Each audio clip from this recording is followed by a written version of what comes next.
열왕기하 2장 23절부터입니다.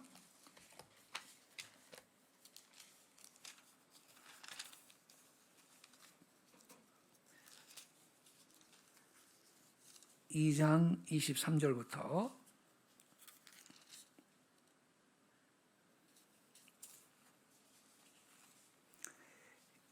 25절까지요. 우리 같이 읽겠습니다. 시작. 엘리사가 거기서 베델로 올라가더니 그가 길에서 올라갈 때에 작은 아이들이 성읍에서 나와 그를 조롱하여 이르되 대머리여 올라가라 대머리여 올라가라 하는지라. 엘리사가 뒤로 돌이켜 그들을 보고 여호와의 이름으로 저주하매 곧 수풀에서 암곰 둘이 나와서 아이들 중의 42명을 찢었더라. 엘리사가 거기서부터 갈멘산으로 가고 거기서 사마리아로 돌아왔더라. 아멘. 지금 읽은 말씀은요, 많은 목사님들이 설교하기 좀 거북해하는 그런 말씀입니다.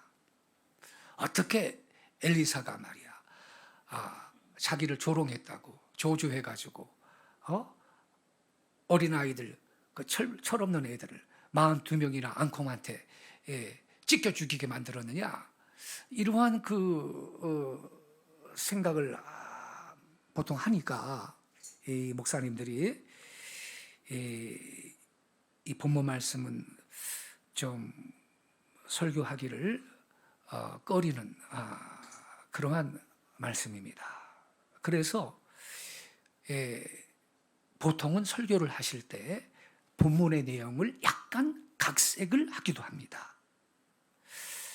엘리사가 아이들을 저주해가지고 죽였다고 말하기가 어려우니까 이 작은 아이들, 여기 보면 작은 아이들이 이렇게 써 있잖아요.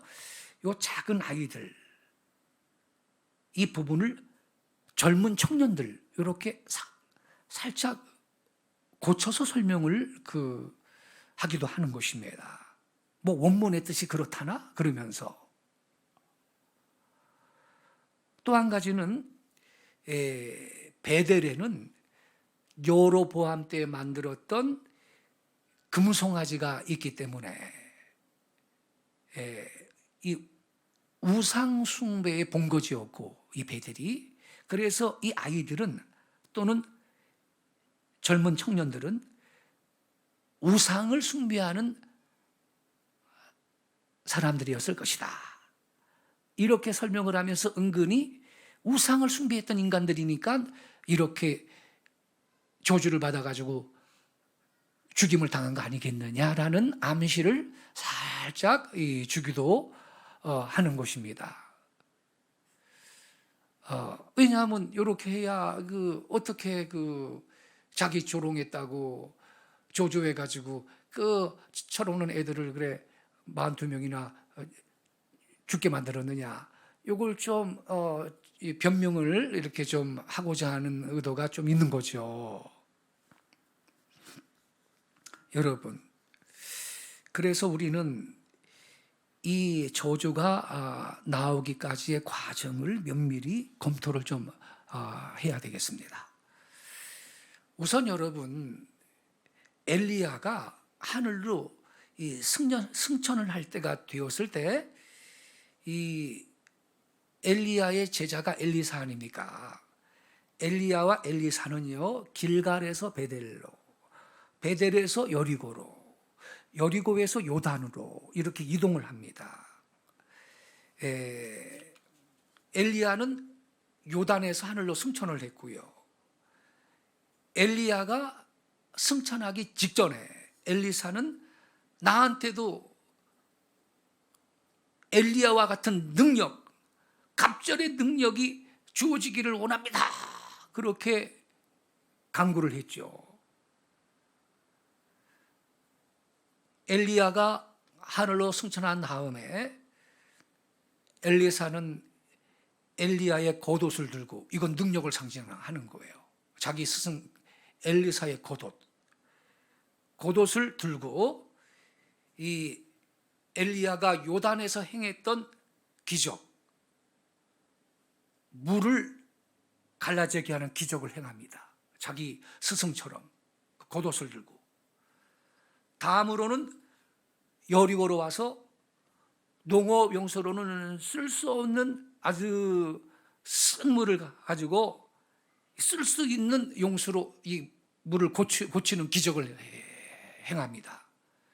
그 후 베델로 이동하는 과정에서 이 본문이 나온 거예요, 여러분. 전통적으로 우리가 지금 열왕기하 그 2장 읽었잖아요. 이 열왕기하 2장의 이야기는 엘리사가 엘리야의 정통성을 이어받았고요. 이 자기 스승이신 엘리야의 능력을 계승했음을 설명하는 본문으로 읽혀지고 있습니다. 또 사실 그렇고요.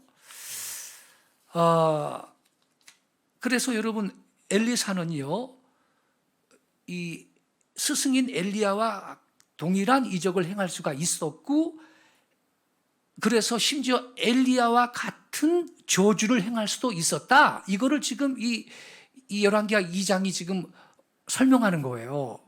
그러면 여러분, 스승 엘리야는 어떤 저주를 행했는데, 그게 여러분 1장에 나오거든요. 무시무시합니다. 1장을 보세요, 여러분. 열왕기하 1장. 여기는 42명 정도가 아니에요, 여러분. 여기 보면요,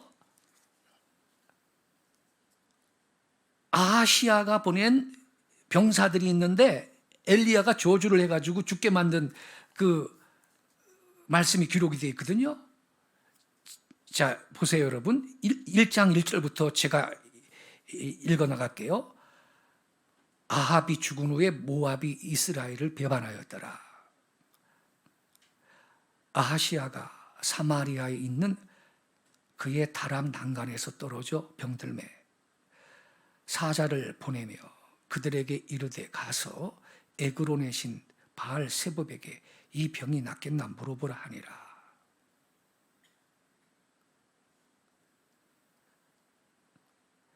여호와의 사자가 디셋 사람 엘리야에게 이르되 너는 일어나 올라가서 사마리아 왕의 사자를 만나 그에게 이르기를 이스라엘에 하나님이 없어서 너희가 에그론의 신 바알 세봅에게 물으러 가느냐. 세상에 그렇죠. 하나님 앞에 물어봐야지. 하나님의 종 선지자한테 물어봐야지. 이스라엘에 하나님이 없어서 너희가 에그론의 신 귀신 바알 세봅한테 물으러 가느냐. 이렇게 말하고 있습니다. 4절을 보세요. 그러므로 여호와의 말씀이 내가 올라간 침상에서 내려오지 못할지라 내가 반드시 죽으리라 하셨다 하라. 엘리야가 이에 가니라. 사자들이 왕에게 돌아오니 왕이 그들에게 이르되 너희는 어찌하여 돌아왔느냐 하니 그들이 말하되 한 사람이 올라와서 우리를 만나 이르되 너희를 보낸 왕에게로 돌아가서 그에게 구하기를 여호와의 말씀이 이스라엘에 하나님이 없어서 내가 에그론의 신 바알 세봅에게 물으려고 보내느냐. 그러므로 내가 올라간 침상에서 내려오지 못할지며 내가 반드시 죽으리라 하셨다 하라 하더이다. 왕이 그들에게 이르되 올라와서 너희를 만나 이 말을 너에게 한 그 사람은 어떤 사람이더냐. 그들이 그에게 대답하되 그는 털이 많은 사람인데 허리에 가죽띠를 띄었더이다 하니 왕이 이르되 그는 디셋 사람 엘리야로다. 9절 보세요. 여기서부터 심각한 말씀이 나옵니다. 이에 50부장과 그의 군사 50명을 엘리야에게로 보내매 그가 엘리야에게로 올라가 본즉 산 꼭대기에 앉아 있는지라.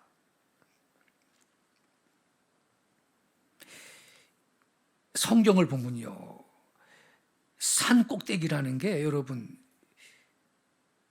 기도의 자리입니다. 하나님과 교통하는 자리고 능력받는 자리인데 모세도 시내산 꼭대기에서 하나님 만났고요, 십계명 받았고요. 지금 엘리야도 말이죠, 산 꼭대기에 있고요.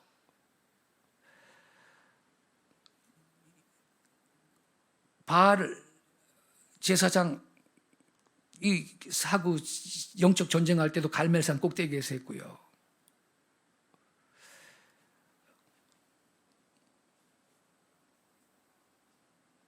예수님은 감람산에서 승천하셨고 감람산에서 늘 기도하셨고요. 우리 한국인의 정서하고 딱 맞아요. 우리 한국인도요. 옛날에 그 60년대, 70년대, 80년대 전국적으로 큰 역사를 하셨던 훌륭한 하나님의 그 종들은요. 산에 가서 소나무 뿌리라도 뽑으면서 그걸 각오로 철야기도 하고 산기도 하고 그걸 했기 때문에 그나마 그렇게 큰 역사를 그 당시 그분들은 신학 박사학위 받은 적이 없습니다. 대부분이. 그래도 큰 역사를 이루었던 것은 깊은 산중에 올라가서 하나님과 깊이 기도의 씨름을 하고 능력을 받았기 때문인 것입니다. 예.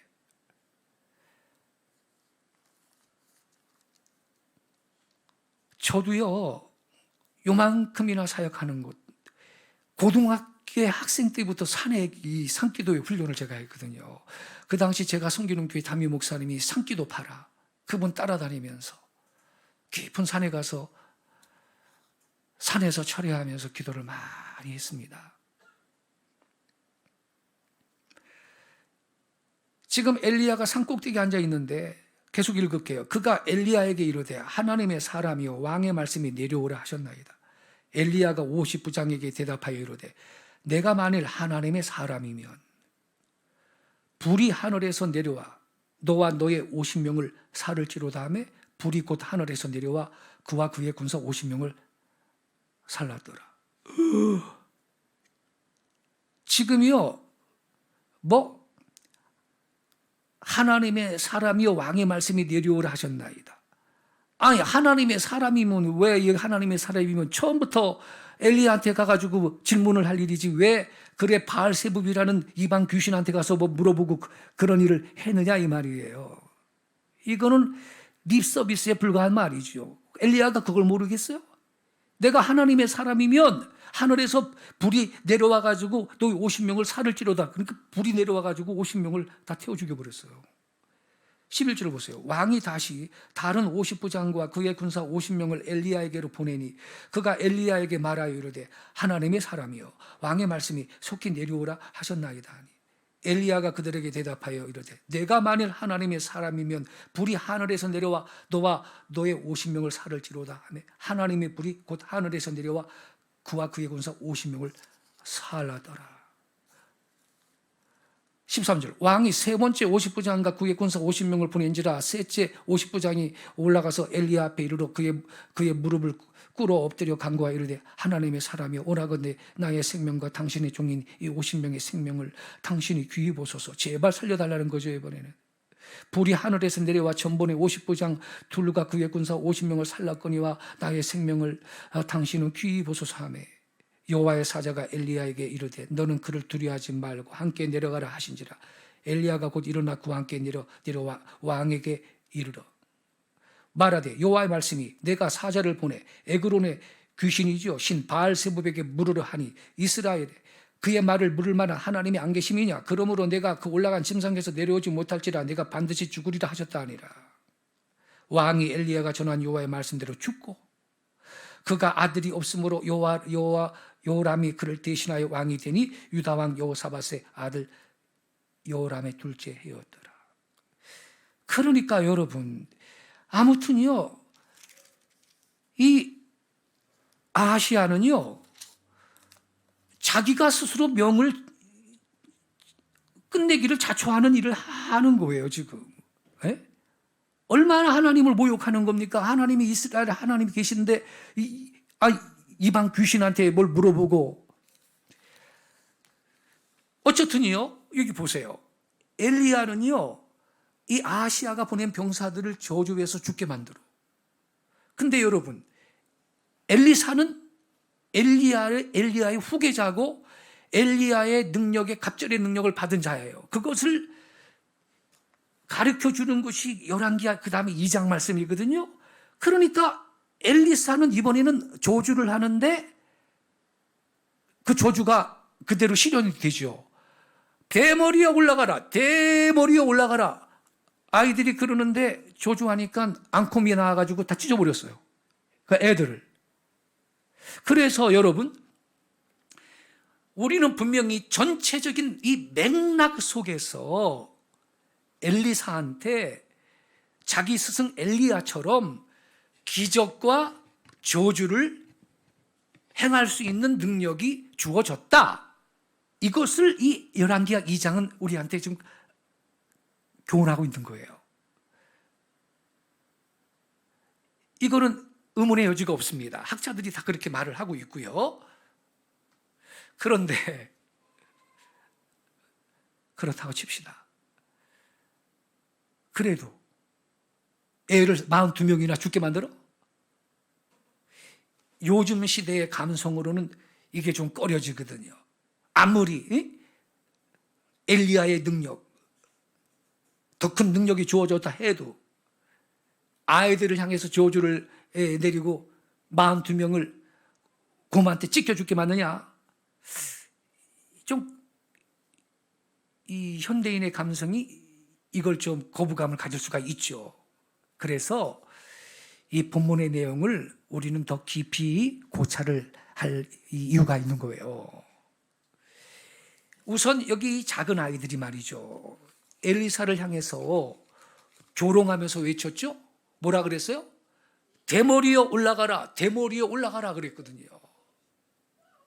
여러분, 남의 신체적인 핸디캡을 그거 조롱하고 지적하고 얼마나 여러분, 우리가 그 신앙을 유무를 떠나서 말이에요. 인간이 할 짓입니까? 그게 얼마나 악한 일입니까, 여러분?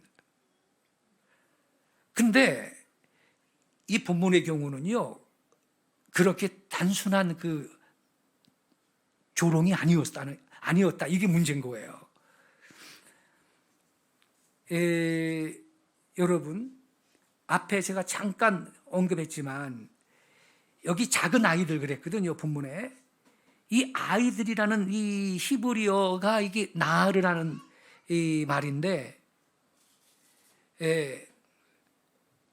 어떤 분들은 성인식을 거친 12세 이상의 젊은이들을 뜻하기도 한다. 이 나르라는 단어가. 그래서 이 아이들은 철없는 그 아주 어린 아이들이 아니고 실제는 자기의 그 뜻을 분명히 이야기할 수 있는 청년들이었을 것이다. 이렇게 설명을 일부 합니다. 엘리사의 입장을 조금이나마 옹호를 하기 위해서 그렇게 말을 하는 거죠. 그런데 이분들은 이 어린이들, 이 복수로 네아림, 뒤에 붙어 있는 작은 깨따님, 분명히 작은 아이들 그랬잖아요. 이 작은이라는 단어를 무시했기 때문에 이러한 이야기를 하게 되는 것입니다. 이들은 성인식을 거친 젊은 청년들이라기보다는 작은 아이들이 맞습니다. 작은을 의미하는 이 까따는 말 그대로 작다는 뜻입니다.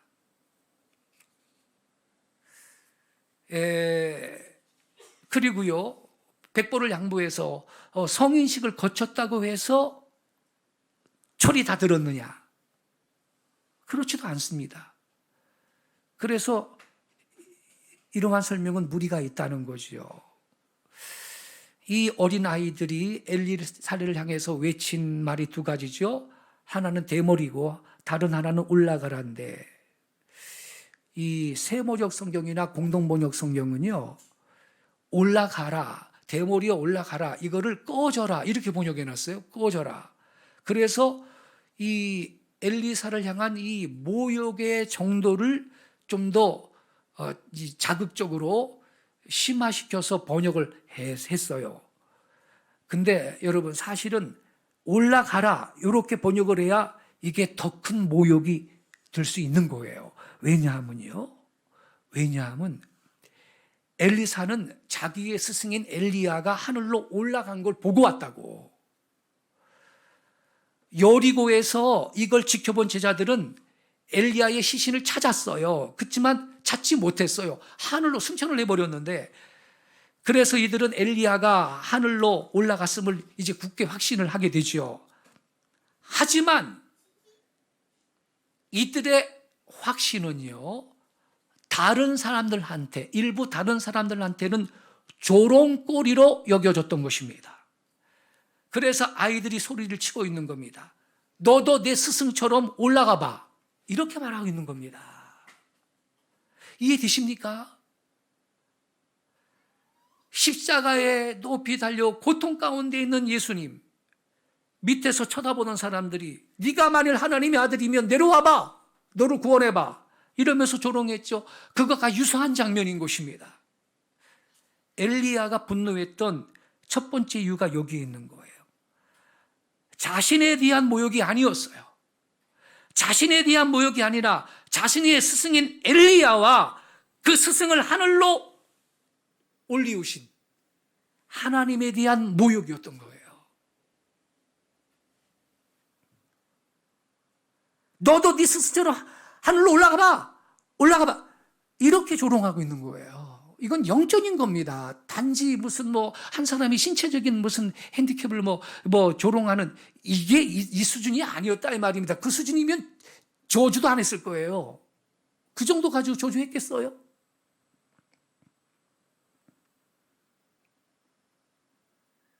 그래요, 여러분. 우리 기도하는 시간을 가져야 되기 때문에 다음 시간에 이 대머리에 대해서 좀 말씀을 드리겠는데, 여러분, 지금 이 아이들은요, 교육을 잘못 받았어요. 부모한테. 하나님을 존중하는 거, 하나님이 세우신 사역자를 존중하는 법을 배운 적이 없어요.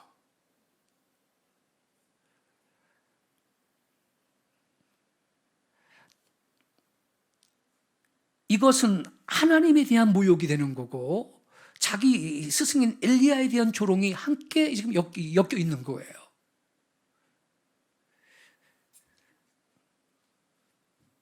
갈라디아서 말씀에 하나님은 업신여김을 받지 않는다고 기록되어 있죠. 여러분, 우리는요, 이 본문을 통해서 하나님께서 행하시는 일을 조롱해서는 아니 되는 거구나. 하나님께서 행하신 그 위대하신 사역, 위대한 일을 한편에선 이렇게 조롱거리로 삼는 사람들이 있다는 건데, 이거는 누구보다 그 본인들한테 불행한 일이 되는 거예요. 여러분, 우리는요, 그래서 항상 말씀을 깊이 묵상하고 하나님께서 행하신 일들을 찬양하고 하나님의 영광을 높여드리고 존중하고 공손하게 하나님이 행하시는 일에 반응하고 순종하고 따라갈 수 있는 그러한 자세를 항상 지킬 수 있기 바랍니다.